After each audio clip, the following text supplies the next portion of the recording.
Shalom semuanya, perkenalkan saya Stefania Bendelina Juliardo, NIM 2021 79024. Materi yang saya bawakan ini menyangkut dengan ringkasan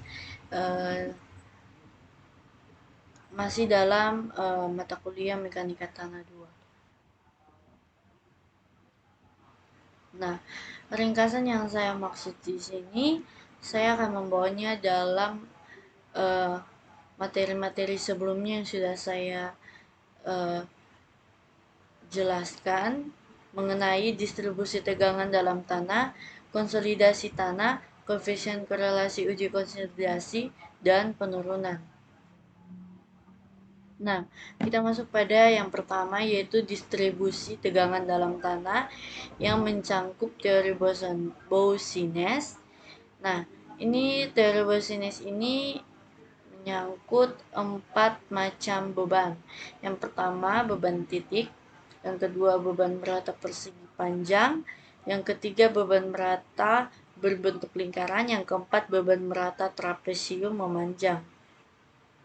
Kita masuk pada yang pertama, yaitu beban titik, di manakah berdasarkan anggapan tanah merupakan bahan yang bersifat elastis, homogen, isotropis, dan massa semi tak terhingga.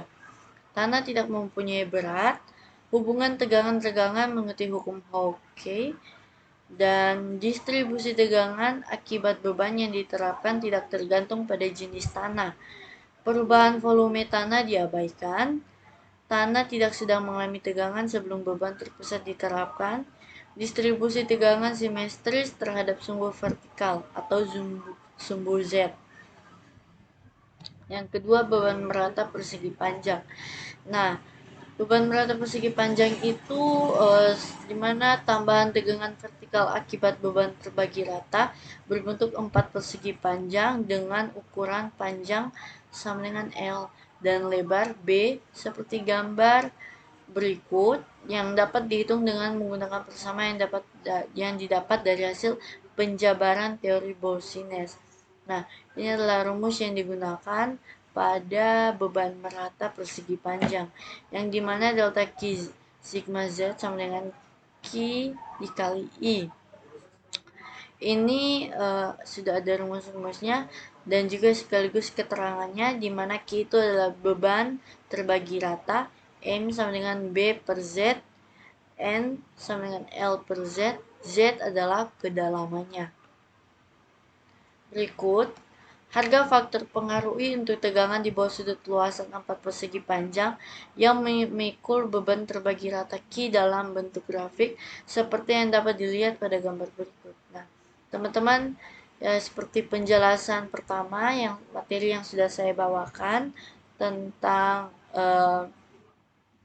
teori Boussinesq, yang dimana ini adalah grafik kurvanya, dan juga ini merupakan faktor pengaruh I untuk tegangan vertikal di bawah sudut luasan 4 persegi panjang yang menderita beban terbagi rata. Nah, kita masuk di 3, beban merata berbentuk lingkaran, di mana perhitungan besarnya tegangan di bawah pusat beban terbagi rata berbentuk lingkaran dapat diperoleh dengan menggunakan penyelesaian dengan memisalkan bahwa intensitas tekanan pada lingkaran berjari-jari R adalah Q, hingga beban total pada suatu elemen luasan Q sama dengan Q dikali R dikali dr dikali D.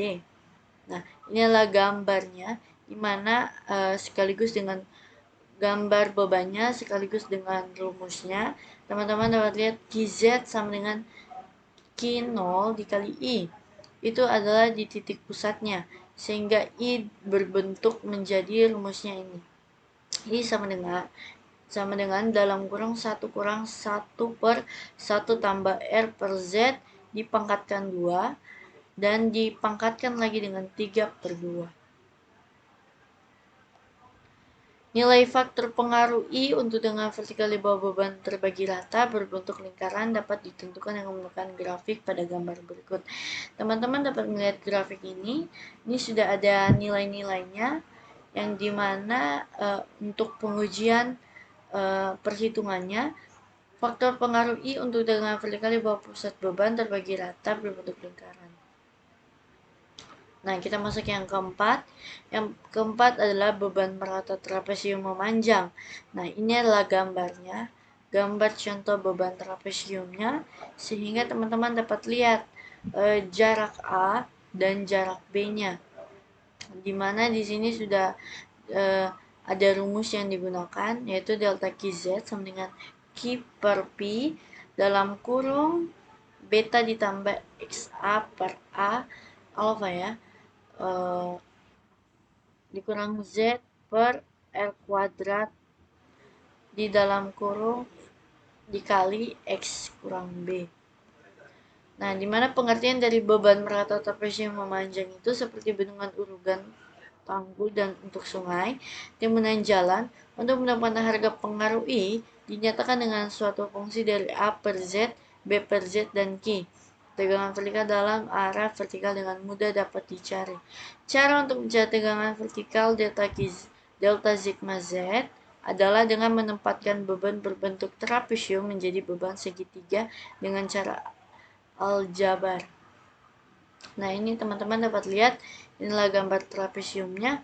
Ketika kita membagi menjadi sebuah beban segitiga, ini kita bisa bagi seperti begini. Ini menjadi segitiga. Ketika kita bagi, ini adalah sudut-sudut luasannya. Kita lanjut.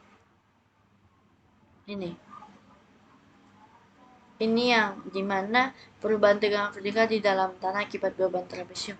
Dimana bentuk trapesium tadi yang gambar tadi itu kita bagi menjadi segi-segitiganya. Nah, ini berbentuk segitiga. Ini teman-teman dapat lihat rumusnya. Rumus pertama, kedua, rumus-rumus yang digunakan.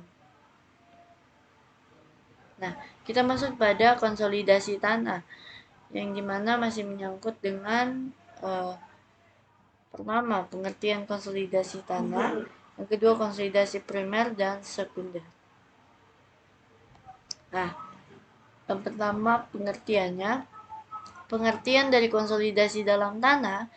Konsolidasi adalah proses berkurangnya volume atau berkurangnya rongga pori dari tanah jenuh berpermeabilitas rendah akibat pembebanan, di mana prosesnya dipengaruhi oleh kecepatan terperasnya air pori keluar dari rongga tanah. Itu adalah pengertiannya. Teman-teman dapat lihat perbedaan dari konsolidasi primer dan sekunder. Karena konsolidasi itu terbagi menjadi dua macam jenis. Yang pertama konsolidasi primer, yang kedua sekunder. Nah, pengertian dari masing-masingnya yaitu konsolidasi primer adalah yaitu periode selama tekanan air pori secara lambat laun dipindahkan ke dalam tegangan efektif sebagai akibat dari keluarnya air dari pori-pori tanah. Sedangkan konsolidasi sekunder merupakan penurunan rata-rata yang terjadi setelah akibat dari penurunan primer. Konsolidasi sekunder biasanya terjadi dalam jangka waktu yang panjang. Seperti salah satu contoh kasus yang terjadi adalah pembangunan bandara internasional yang dibangun di atas lahan reklamasi. Kita lanjut. Materi yang berikutnya yaitu koefisien korelasi uji konsolidasi. Di mana di dalam korelasi uji konsolidasi ini ada dua bagian yang terbagi. Yang pertama kita menggunakan metode Cassegrain, yang kedua metode Taylor. Nah, dalam metode Cassegrain tahun 1940, nah teman-teman dapat lihat di mana gambar grafik penurunan terhadap blok waktu untuk bahan yang diterapkan. Titik awal kurva ditentukan mendekati parabola. Tentukan dua titik yaitu pada saat T1 titik P dan T4 T1 titik G, jarak vertikal PG diatur misalnya X. Nah, teman-teman dapat lihat di mana titik U-nya ini pemisahannya adalah 100% dan titik U yang keduanya pemisahannya 50%. Kasih bisa volumenya. Kau tahu tuh iPhone baru ini. Oh, ada pantas kecil.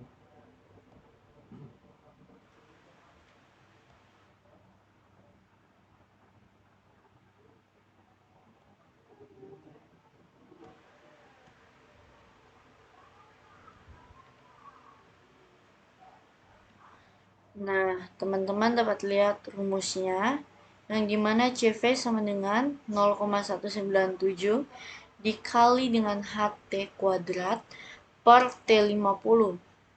Dimana keterangannya yaitu CV sama dengan koefisien konsolidasi, HT-nya tinggi rata-rata sampel, dan T50 waktu untuk derajat konsolidasi, dimana waktu yang digunakan tuh berapa persen ya, tergantung dari T berapa. Kita lanjut. Nah, pada metode Taylor, metode ini digunakan untuk menentukan nilai CV dengan menggambarkan grafik hubungan akar waktu terhadap penurunan. Kurva biasanya linear sampai dengan 60% konsolidasi. Kurva ini dengan menentukan derajat konsolidasi U sama dengan 90%, di mana di sini absis OR akan sama dengan 1,15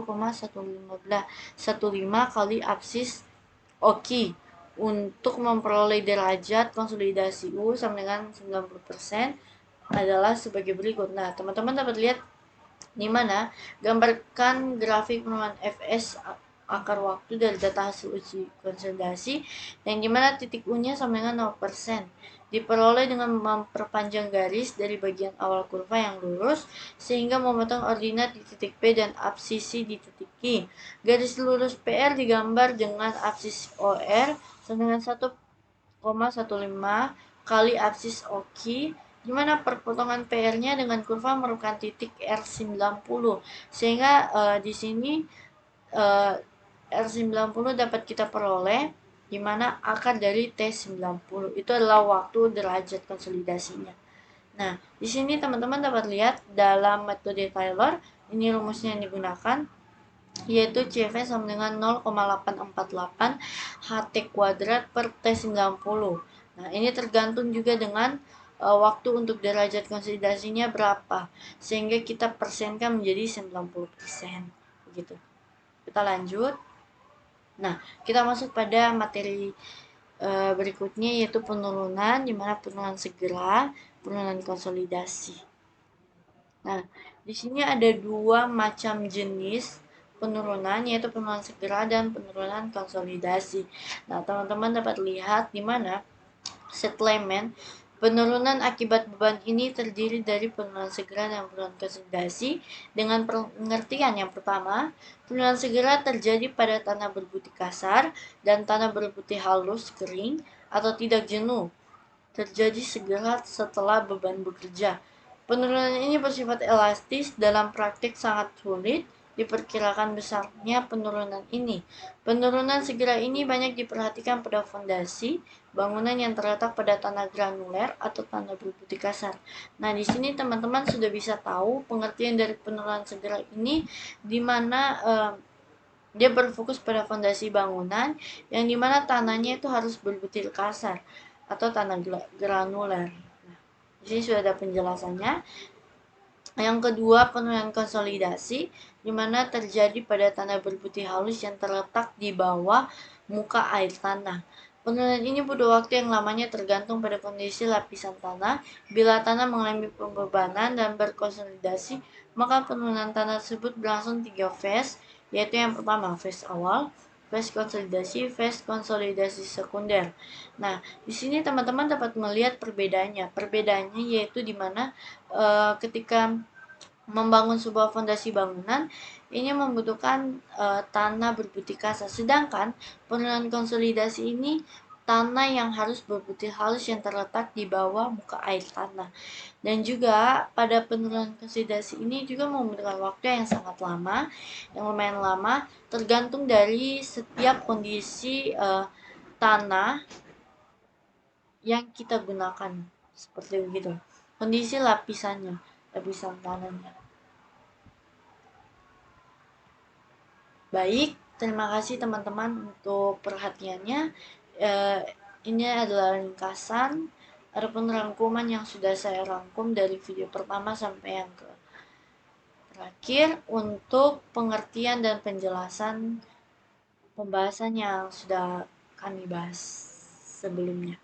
Terima kasih untuk perhatiannya.